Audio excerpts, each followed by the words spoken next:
Loh, ini Saya tujuan bertanya, kita ngomong tentang pohon ara ini dengar.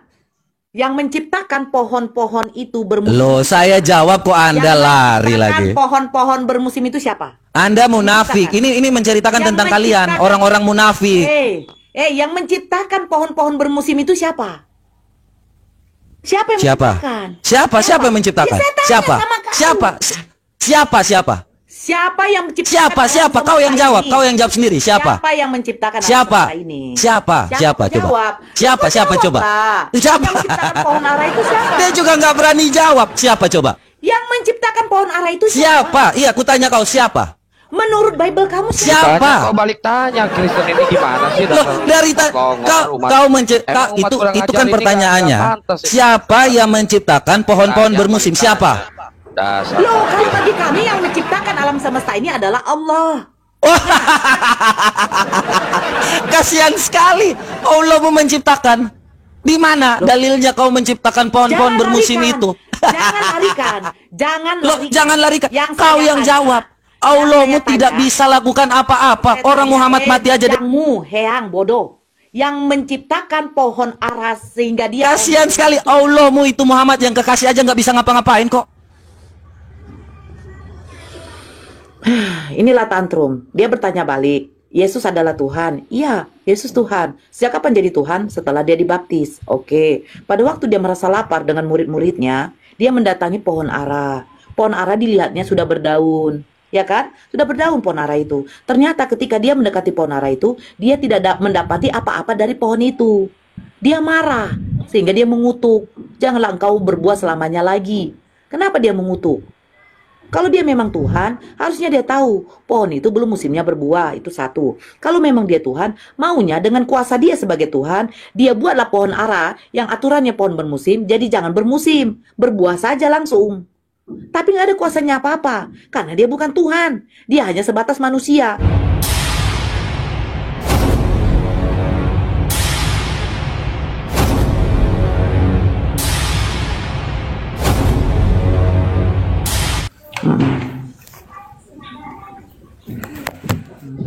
Boleh izin tanggapi? Sebentar Bang Al, dia cari data dulu. Biar jangan nanti simpang siur kan? Ya Bang. Lukas 1 ayat 15, silakan. Oke, Lukas 1:15 bacakan. Oh, ayat 35 aja. Ya. Oke. Jawab malaikat itu kepadanya, Roh Kudus akan turun di atasmu dan kuasa Allah yang maha tinggi akan menaungi engkau. Sebab itu anak Allah yang akan kau lahirkan itu disebut kudus, anak Allah. Jawab malaikat itu kepadanya, kata mereka pada malaikat itu, bagaimana hal itu mungkin terjadi? Karena aku belum bersuami. Jawab malaikat itu kepadanya, Roh Kudus akan turun atasmu dan kuasa Allah yang maha tinggi akan menaungi engkau. Sebab itu anak yang akan kau lahirkan itu akan disebut kudus, anak Allah. Anak Allah, amin. Silakan. Dan sesungguhnya Elisabeth sanakmu itu, ia pun sedang mengandung seorang anak laki-laki. Nah, sekarang kita buka di dalam Matius. Kok berbeda lagi ya? Itu kok tiba-tiba ngomongnya beda lagi? Iya, karena Lukas itu kan hasil dari penyelidikan. Oke, ya udah nggak apa-apa, silakan. Mau ya, Matius lagi. Matius. Dalam Matius 1:18 ya, saya baca. Tunggu dulu sebentar. Ya silakan baca. Silakan baca ya, nggak apa-apa, baca. Ya, kelahiran Yesus Kristus adalah seperti berikut. Pada waktu Maria ibunya bertunangan dengan Yusuf, ternyata ia mengandung dari Roh Kudus. Mereka hidup istri. Jadi dia mengandung dari mana? Keterangan di Lukas ibu sudah dengar tadi? Loh, di Lukas katanya Roh Kudus turun di atas. Sementara ya, ini dia akan mengandung dari. Ini yang benar yang mana? Roh Kudus yang turun di atas. Kalau Roh Kudus yang turun di atas, Roh Kudus yang turun di atas berarti Yesus dilahirkan sebagai manusia, bukan Tuhan. Tapi kalau dia mengandung dari Roh Kudus, berarti Roh Kudus yang membuat Bunda Maria hamil. Jadi itu ketetapan Allah di mana? Sebentar, pertanyaan saya, sekarang ketika begini, Anda membuat premis seperti itu, dari mana Anda ngomongnya? Begini, Roh Kudus akan turun di atasmu, menaungi engkau. Betul? Betul. Nah, dan kuasa Allah, ingat, baca yang jelas ya. Jawab malaikat itu kepadanya, Roh Kudus akan turun di atasmu dan kuasa Allah yang maha tinggi akan menaungi engkau. Nih, bukain aja nih, biar kalian jelas. Jangan salah-salah baca, Bu. Iya. Kami orang Kristen nggak suka pelintir-pelintir ayat. Kamu bisa diam nggak? Nah, Loh, kamu salah baca kok ini. Roh Kudus turun di atasmu. Kuasa Allah membuat Maria. Iya, iya, besarin saya. Kuasa Allah membuat Maria hamil, betul nggak? Betul nggak?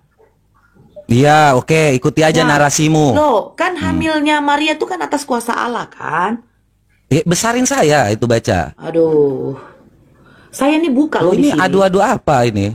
Sekarang kau jawab aja. Kuasa Loh, Allah. saya jawab udah pakai dalil ini. Kau buat premis aja. Kuasa Allah, dengan kuasa Allah Bunda Maria hamil, betul. Besarin saya supaya kalian baca semuanya. Kok Kuasa kamu nggak mau baca Yang ini? membuat Maria hamil kuasa Allah atau dari Roh Kudus? Iya, kau buat premis aja. Kami baca sesuai ayat. Yang membuat Maria hamil kuasa Allah atau Roh Kudus? Terserah kau mau ngomong apa. Ini baca ini. Saya bertanya. Loh, ini kau baca. Saya baca. Yang membuat Maria hamil itu kuasa Allah atau tidak? Kamu buat premis saja, itu ketetapan Allah. Kuasa Allah akan menaungi dan engkau akan melahirkan.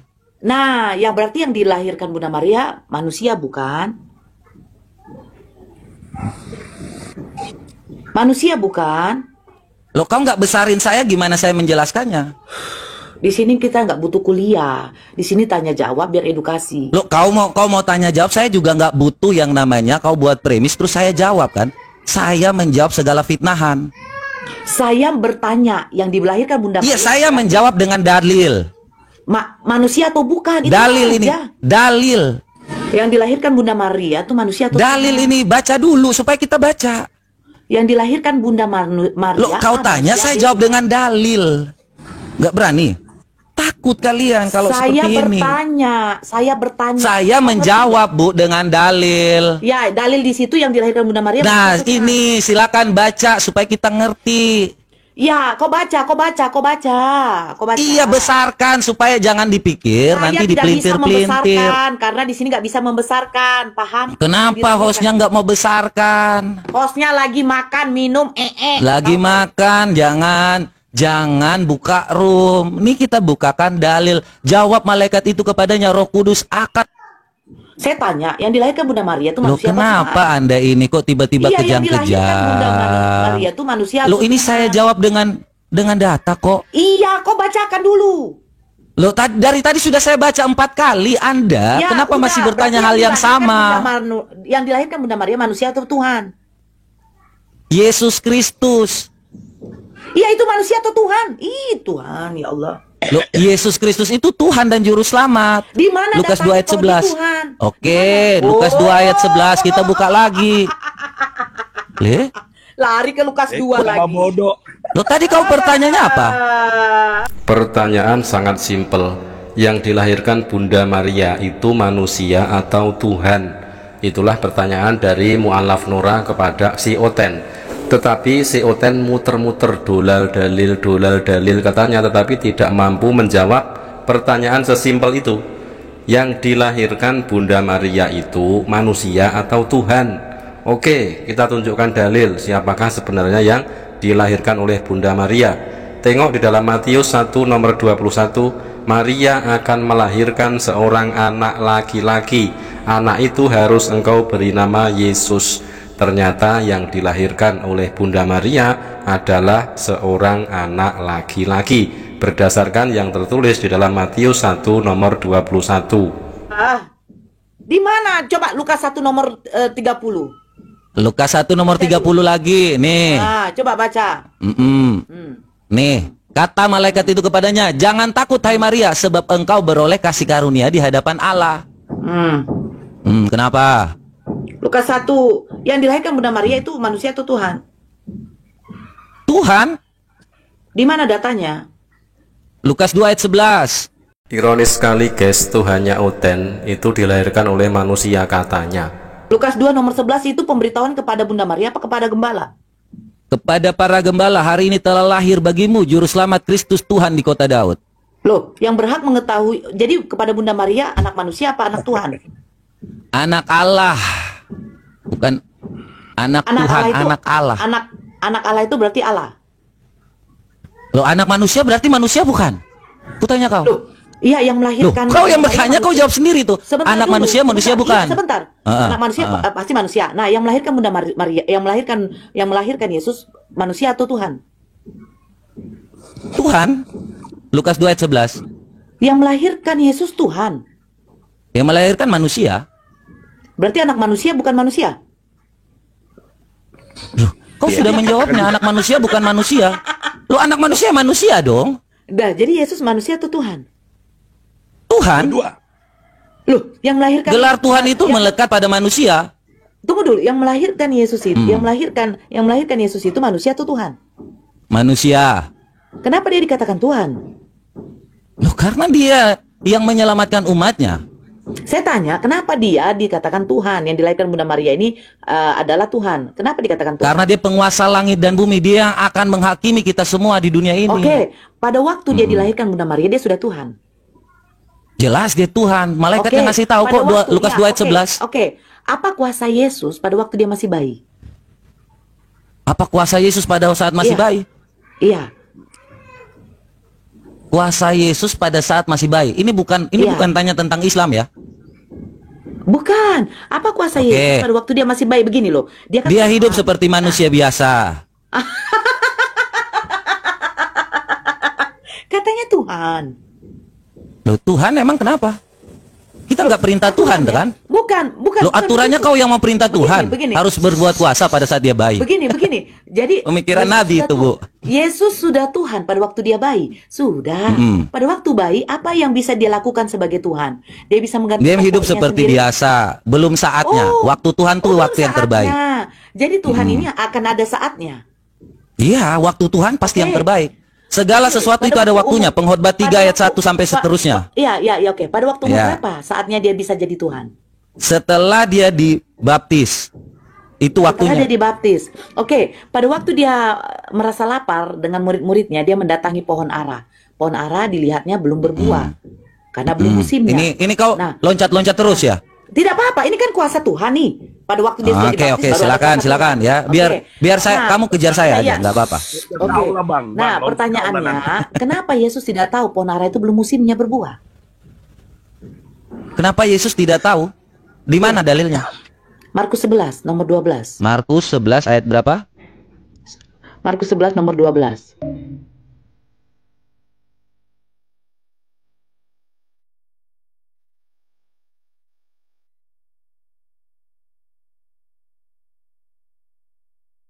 Coba baca. Markus 11 nomor 12. Ya.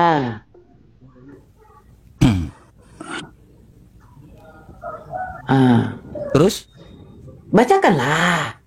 keesokan harinya sesudah Yesus dan kedua belas muridnya meninggalkan Betania, Yesus merasa lapar. Dan hari itu ia melihat pohon ara sudah berdaun. Ia mendekatinya untuk melihat kalau ia mendapat apa-apa pada pohon itu, tetapi waktu ia tiba di situ, ia tidak mendapat apa-apa selain daun-daun saja, sebab memang bukan musim buah ara.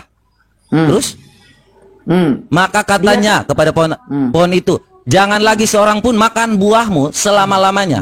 Dan murid-muridnya pun mendengarnya. Gimana? Nah, dia kan dengan 12 muridnya merasa lapar. Ya, dia datangilah pohon ara itu. Mana tahu ada yang bisa dia dapat untuk dia makan karena dia lapar. Rupanya yang dia dapat cuma daun-daun karena belum musimnya. Kenapa? Dia tidak tahu belum musimnya pohon ara itu berbuah. Dia tidak tahu mananya. Loh, dia kan akhirnya marah. Dia mengutuk pohon ara itu. Loh, dia ke pohon ara itu terus dia bilang bahwa dia tidak tahu di mana. Sekarang saya tanya, dia ngapain datangi pohon ara? Ia melihat. Kau baca dulu dari pertamanya. Iya, ia melihat dan dia mendekatinya untuk melihat. Kenapa dia mendekati? Kalau Kenapa dia mendekati? iya, nggak ada buah kan di situ? Ya, kalau nggak ada buahnya, Ya. kenapa dia datangi Ya. pohon ara? Kenapa dia datangi? Karena apa? Karena apa? Ya ingin melihat buah kan kalau seperti premismu. Coba baca pertamanya 12, ayo. Keesokan harinya sesudah Yesus meninggalkan ke-12 muridnya meninggalkan Betania, Yesus merasa lapar. Terus Lapar. Terus dia melihat pohon ara sudah berdaun. Dia hampirilah pohon ara itu. Kalau dia mendapati sesuatu dari situ, berarti dia merasa lapar. Mudah-mudahan ada buah, betul kan? Ternyata pohon itu tidak berbuah karena belum musimnya. Terus yang terakhirnya dia mengutuk. Kenapa? Kenapa dia tidak tahu belum berbuah? Udah tahu belum berbuah, kenapa dikutuk? Kenapa dia ngomong seperti itu menjadi pencontohan. Pencontohan apa? Kau dengar dulu, user ya, dengar. Kau tahu pohon durian itu adalah pohon. Diam. Ajaran apa? Kau diam. Tuhan menciptakan pohon-pohon ini, ada yang bermusim, ada. Sebentar dulu. Silakan. Ya, Tuhan menciptakan pohon-pohon ini, ada yang bermusim, ada yang tidak. Contoh buah durian. Buah durian itu buah bermusim. Ada yang sekali setahun, ada yang 2 kali setahun. Nah, saya punya pohon durian. Bulan 12 baru dia bermusim. Bulan 8 saya tebang. Ditanya tetangga saya, Bu Nora, kenapa kau tebang pohon durianmu? Dia tidak berbuah, saya pengen makan. Loh, kan memang belum musimnya. Berarti kau bodoh, Bu Nora. Memang belum musimnya berbuah, kau tebang. Sama seperti yang datang mengutuk. Belum musimnya berbuah, kenapa dikutuk? Udah, saya jawab. Tuhan ya, suka-suka Tuhan. Saya jawab nggak? Silakan. Oke, ya. Jawab dengan Jadi asumsi. Ya, saya jawab ya. Nih kalau hanya modal premis saya nggak biasa ya Bu ya. Kenapa? Dia dengan muridnya merasa lapar. Dengarkan. Hosea 1 ayat 9. Ya. Loh. Ini perumpamaan tentang pohon ara. Tahu nggak? Pohon ara dijadikan perumpamaan. Di situ kejadiannya. Itu penggenapan firman Tuhan. Jadi saya jelaskan kepada Anda kenapa kita harus kembali kepada pohon ara. Loh, kita orang Kristen membaca Alkitab, kita mengetahui Yesus itu tidak ujuk-ujuk turun terus tiba-tiba jadi Tuhan, tetapi harus dinubuatkan oleh nabi-nabi sebelumnya. Dia nggak keluar dari goa tiba-tiba jadi Tuhan, nggak gitu. Ada. Makanya saya jawab. Lihat pada Hosea 9 ayat 10. Sebentar, saya mau jelaskan kenapa Anda potong-potong, Bu. Sebentar dulu. Iya, kenapa? Loh, tadi saya mau menjawab, Anda sudah membuat premis, saya dengar. Yesus tidak tahu kapan musim buah ara sehingga mengutuknya. Kita semua sepakat bahwasannya Tuhan itu maha mengetahui, karena Tuhan yang paling mengetahui tentang segala sesuatu. Tidak peduli itu pengetahuan masa lalu, masa sekarang, ataupun masa yang akan datang.